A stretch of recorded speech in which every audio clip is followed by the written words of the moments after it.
punishment. Ano na ay punishment? Kanang ingon niya, to correct disobedience.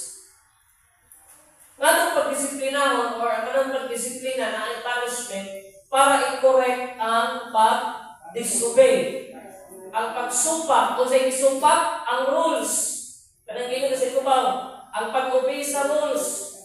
Gisupak ang pag-obey sa code of behavior na dapat mo imong batasan. Amen. Nasabtan mo sa ang disiplina? Nasabtan wala. So, sa ang pagdisiplina? Practice of training people. No? Gitudloan, gibadlong, gitrain ang tao to obey rules or a code of behavior. Kanang pagdisiplina dahil na to, gitudloan na to ang tao sa pag-obey sa mga balaod o sa pagbuhat o mga maayo nga mga behavior. No? O atong inumduman nga ang disiplina na agiyon na siya ay punishment. Nganong na ay punishment? To correct disobedience. Nasabtan na to kung saan kahulugan sa discipline. So, ulan ko na ta.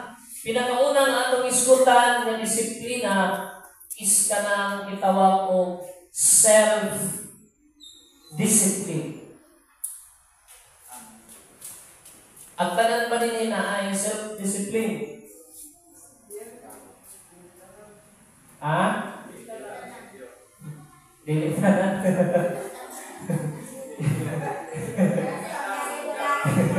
Kinsa ka ang iingon nga dili tanan as kinsa ka highway. Napoy lang ingon nga naamang ko'y disiplina o naamang ko'y batasan, wala kang kaangay. Ha? Wala yung pinakaunang type of discipline. Itawag o self-discipline. Ang self-discipline is the correction or regulation of oneself for the sake of improvement. Kanang pagbatot o disiplina sa kaugalingon para na sa imong kaugalingong kaayuhan for the sake of improvement.